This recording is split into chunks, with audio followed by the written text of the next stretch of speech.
What's going on, everybody? Alex here, Nickens Lawn and Landscape. Hope you guys are all doing excellent. I'm doing pretty good today. Having a great day. Had an interview, or a podcast interview, if you want to call it that, with Brian Fullerton of Brian's Lawn Maintenance this morning. So that'll be coming out whenever Brian releases his podcast, so be sure to be on the lookout for that. And if you're not following Brian's Lawn Maintenance, then you should be. I'll leave a link down to his channel in the description, but I'm sure most of you guys know him. So what we're going to do today is just kind of a day in the life, day in the shop, whatever you want to call it. It's been a super busy day already. It's about 10 o'clock. I don't even have my phone. I don't know where my phone is. But it's about 10 o'clock or so, 10:15, something like that. And I already went on a salt run this morning and had a 2-hour phone chat or podcast interview with Brian. So it's been a busy day so far. Nick ran to the gas station to get us some coffee, and we're going to be knocking some stuff out. So we've got the beast sitting back here. We've got some work to do on that guy. We got a water pump issue, so I'll be going into more detail on that in a little bit. And then we've also... So yeah, I had to take off a lot of stuff to get to it, but we're into it, and it will be done before we know it. But we also had an issue down over here, the power cord that goes up right there to the dump motor, and it comes over here to the battery. Well, this tray that the battery sits on is on a door, so it slides in, or a drawer. It slides in and slides out whenever you need to service the battery or change the battery, anything like that. So that wire that runs to the dump motor got pinched in there and was actually sparking and super dangerous. So luckily we caught that, but we got to get that patched up. Nick already started on that. I think he's got it mostly done. So got to get that battery tightened back in there, get everything put away, buttoned up, and then we'll get this water pump back in here. And then we also are going to be working on this excavator. We ordered an aftermarket thumb here. So we've got that partially started. We started a little bit to kind of get an idea of what needed to be done, but got all of our stuff here. Like I said, this is an aftermarket. I don't think I have the paperwork of where it came from anywhere around here, but it was an eBay deal. It was like $13.50. And this is going on our 331. So we are going to tackle these two things today for sure. And we've got a potential little snow system moving through tomorrow. So we may be doing some prep for that. I'm not really sure. But for now, we're going to get this truck buttoned up. And we are also going to get this thumb on this excavator. But we got a water pump here that we have a broken stud.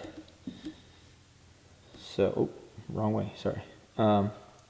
This stud right here goes into the block. So this part right here that my thumb's on goes into the block, and then this comes through the water pump. I think it's this hole right here. So it'd be looking like this. Once you mount it up, that'll be going into the block. You will put your water pump on, and then this is supposed to come out here. You'll see it there. So, oops, I can't do this one-handed, but you get the picture. So that goes in there. There's supposed to be threads sticking out here like so to put a nut on, and this broke, or it actually got bent. Alright guys, so here we are in the parts house. This is a parts Duramax engine. I need one of the studs off of the water pump, so we're going to start getting that off. We got to take off the harmonic balancer, and we've got to take off the water pump. So should be a fun little process here, but we're going to get going, and the main reason that I'm showing you guys this is so I can show you how to get a stud out of an engine.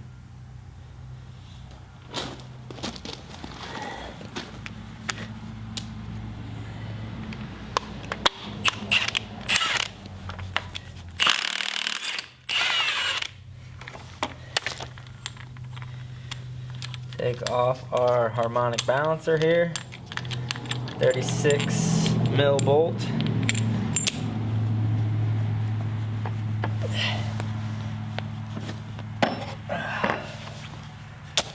That guy off. Now we will take off this water pump. Water pump is a 12. Yeah, that's a 14. That's not what I need.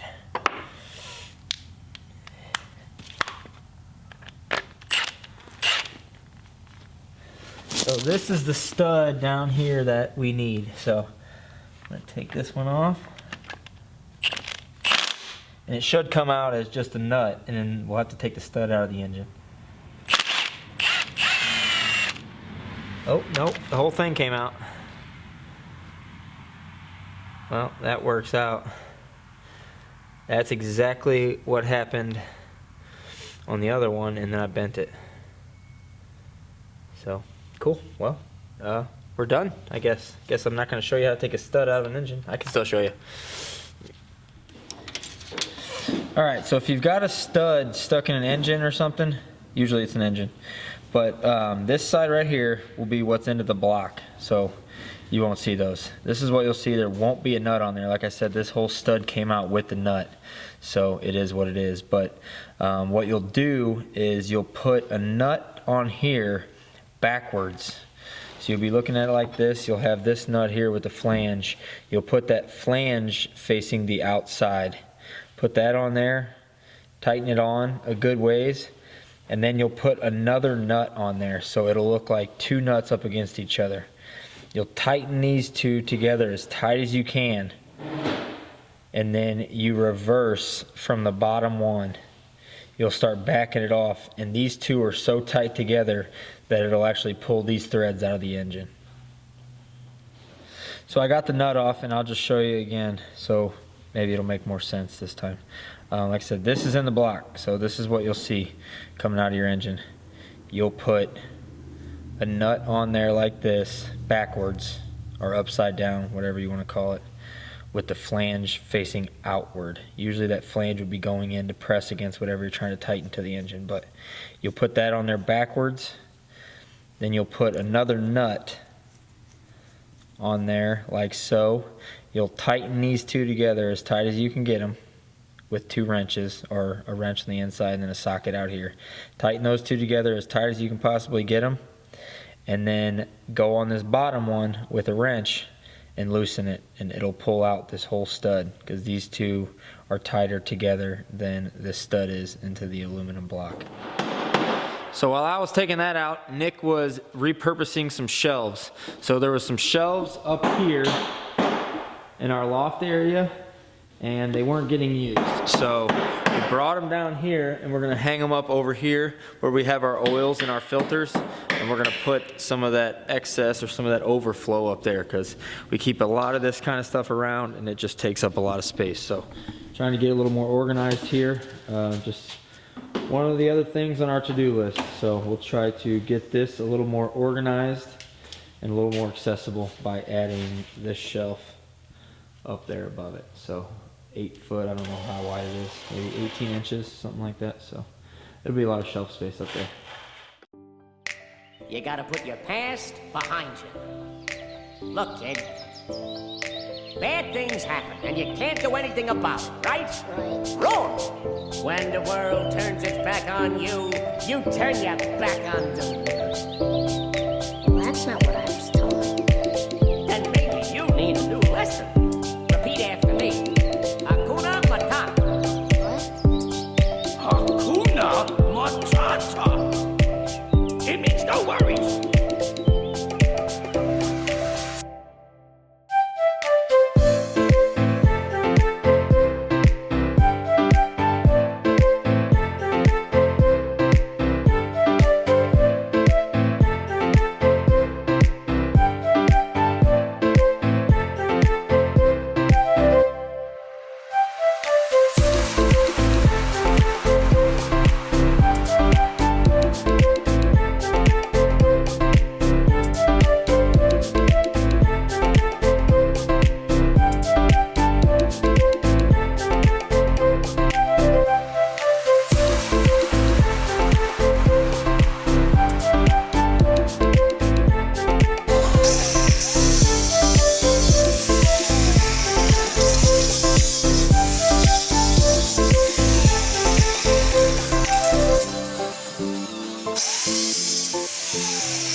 Nick got the shelf all done, looking really good over here. So that is exactly what we're looking for, just to try to clean everything up. We got some boxes up here, everything labeled so we know what's what. And then just a few extras over there, but then that kind of keeps all of our everyday stuff right here ready to rock and roll, a little bit more organized. And like I said, this shelf was not getting used upstairs, so might as well bring it down here and put it to good use. We got one more just like it. I think I'm gonna put that one over there on the wall and put our shop vac over there too, but that's where we always clean the trucks. We pull them in right here, clean everything right there, so that'll be a good spot to have all that cleaning stuff. And then the shop vac, like I said, so you don't have to drag it from over here over to there. So should make things a little bit more efficient whenever we're cleaning trucks, cars, whatever we're cleaning. And while Nick was working on the shelf, I got the stud in here for the water pump. Show you guys that real quick. Get my light in there, get this to focus. Okay, so if you don't know what you're looking at, if you don't, let's see. Try to get this in here.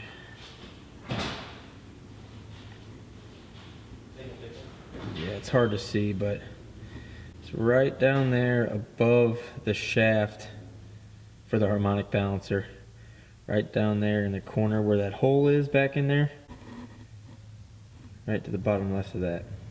That's one we had to get back in there. So I used the method I showed you guys, tightened up the 2 nuts. I showed you how to take it out, or explained to you how to take it out, but it's the same, a reverse process for installing it. You just put the 2 nuts on there, tighten them up, put it in all the way, get it in there to where it's snug, and on that one, you'll use the outside nut. So you'll tighten up the outside nut, drive it into the block until it bottoms out or until it gets snug, and then you'll put 2 wrenches on those 2 nuts, loosen them to break them apart, and spin them off. Now it's time to get this water pump in there, hopefully get it all buttoned up and be leak free, and we can put this truck back together.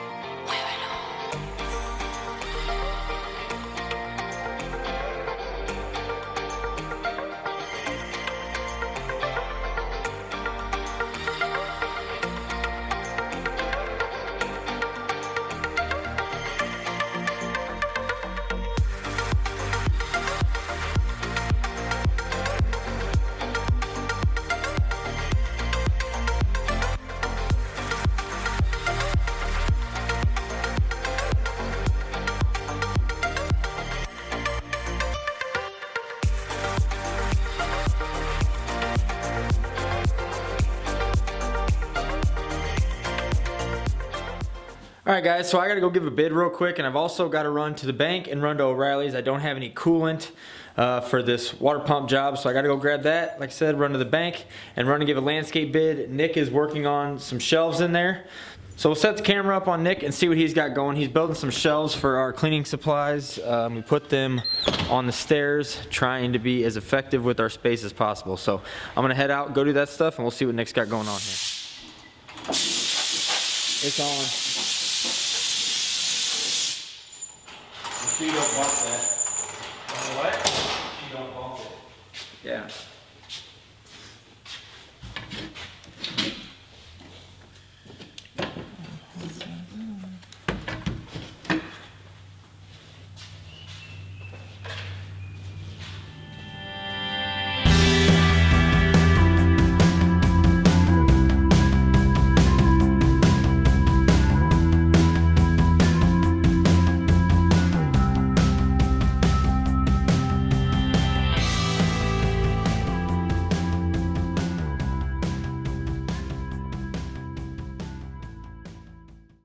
All right, I'm back from my bid. I think I just landed a new customer, so thumbs up for that. Some grading work and some landscape work. Putting the water pump back together, or putting everything else back together down in there. One recommendation that I do have is before you put everything back together on a Duramax, specifically the harmonic balancer, button all your cooling system up and then fill up your reservoir, or at least get it to where you know it's past your water pump. You know your water pump's full. That way you can make sure you don't have any leaks. Don't ask me how I know this little trick. It's not like I've ever put it all back together and still had a leak before. So if I can give you a tip, if you're doing a water pump on a Duramax, definitely put some coolant in the reservoir. Try to fill up, like I said, get it past the water pump or up in the water pump so you can make sure you don't have any leaks. That's pretty common with these things. So make sure you do that, and I would definitely use all new gaskets when you're doing this too. So pretty much anytime you go into the engine, you're taking stuff apart, definitely use new gaskets. They're cheap and it can avoid costly repairs. So that's where we're at now. Buttoning this guy back up. Nick did these shelves. I know we kind of went out of order here, but we're going to get this truck buttoned up here, and we're going to try to get the thumb on this excavator.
Alright guys, so we're working on this aftermarket thumb.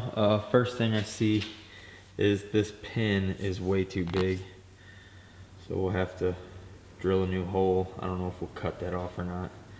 Cutting it off would be good for the look of it, but it's not really going to serve any purpose. So probably just drill a new hole in there and call that good. We're working on this part down here. We had to take off a lot of stuff. Not really a lot of stuff, but one pin out and two things were held by that pin plus the bucket. So take out a few things here, but shouldn't be too bad. All in all, a couple more pins, a few hydraulic lines. So set the camera up and get to work.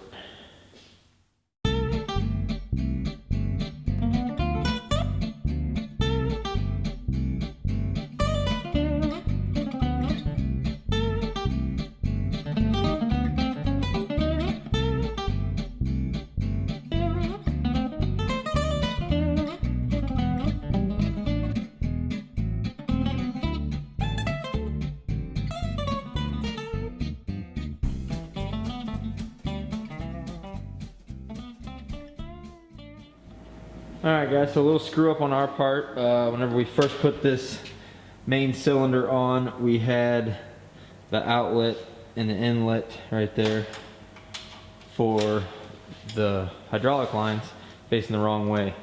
Our auxiliary port is right there. It'll be on your left side if you're sitting in the machine looking at your boom. So you definitely want those inlet and outlet to be on the same side. Run these hydraulic lines as smooth as possible. That's what I'm working on now, putting some Teflon tape on the ends of here just to try to seal up any gaps, any little minor leaks we may have. So get this all put together and then we will get it on the machine.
All right, guys, so we got the thumb all wrapped up. We had a little issue. Sorry, the camera stopped recording automatically. I thought this was all getting recorded, but this top one, we got to slide on. There was a little bit of pressure, but it did slide on. This bottom one wouldn't slide on, so we had to crack this fitting right here to let the pressure off of it, let some of this fluid out of there. And then we actually ended up having to take this off. It was kind of bound up inside of there where this deal is supposed to slide down to let you slide in your connection. It wasn't doing so. It wasn't releasing those little balls in there. So you can just see it just slid right there. I don't think we had it all the way in, but it was being a little tight. I've owned this machine for 3 years, never used it, never used those fittings. So it is what it is. I think it was just a little tight from not being used for a long time, but we got it all hooked up and we don't have any leaks so far. I guess we'll see in the morning. There's a drop or two down there, but that's from whenever we were putting everything together and there was a little bit of fluid in that cylinder. So got everything put together, got the 4500 running and out of here. So we're looking good, looking pretty clean in here. I'll give you a quick pan of what we got going on. The big machine's over there, but we've got everything kind of tucked in here nicely, and we got our area over there more cleaned up, more organized, which I'm always shooting for. So that's definitely nice. Got a couple tables over there, not sure what we're gonna do with yet, but got everything looking pretty good. Got all of our cleaning supplies over here, nice and tucked away, and that works out really good because we always pull our trucks in this door. We'll pull the trucks right up here to do all of our cleaning. We got an outlet right there, outlet right there, and another outlet right there. So kind of gives us options for the vacuum. The plow's in the way now, I know, but when the plow's not here, all we have is that little square table. So there's plenty of room to get everything in there. But yeah, just one step closer to where we want to be for a long time to come. This is nice. This is what I told Nick earlier today. We were just kind of chatting about what we were doing and kind of the plan for the upcoming couple weeks or whatever. We always talk about that, you know. You guys know how that goes, but what I was saying is all this organizing and stuff that we're doing, these little things like the cart for the welder that I showed you guys a couple weeks ago, all this little stuff is things that we're going to use for 10 years, 15 years, maybe even 20 years. You know, these shelves aren't going to go anywhere. If anything, I may expand them eventually, but that's pretty much all your everyday stuff for our size company. So, and I don't really want to grow to be that much larger. I may grow a little bit, but I don't want to get huge. I never have wanted to. I never will want to. I don't want that on my shoulders. I don't want to have to be in charge of that. So where we're at, I think, like I said, this is the kind of stuff that we're setting up now that's going to be set up for a long time to come. So super excited about what we got going on here. Very excited about this thumb. That's going to be a huge help to us, something I wish I would have done a long time ago, but nevertheless, we got it done. We made the purchase, we got it installed. Like I said, hopefully we're leak free. We've got tape on all the connections, so I think we should be good to go. All right, guys, that's all we got for this one. Hope you enjoyed this video. If you did, give it a big thumbs up. Let us know down in the comments what you thought, and I will see you in the next one. And that may be a salt spreading video. Hopefully, we're going to be getting to go out early morning and pre-treat some sites. We've got about 1 inch of snow coming tomorrow, supposedly, and that's not enough for us to get out there and plow. So we will be pre-treating. So hopefully, we'll pre-treat and then maybe one more round of salt later on, and that should clear everything up. So like I said, guys, hope you enjoyed this video. I'll see you in the next one.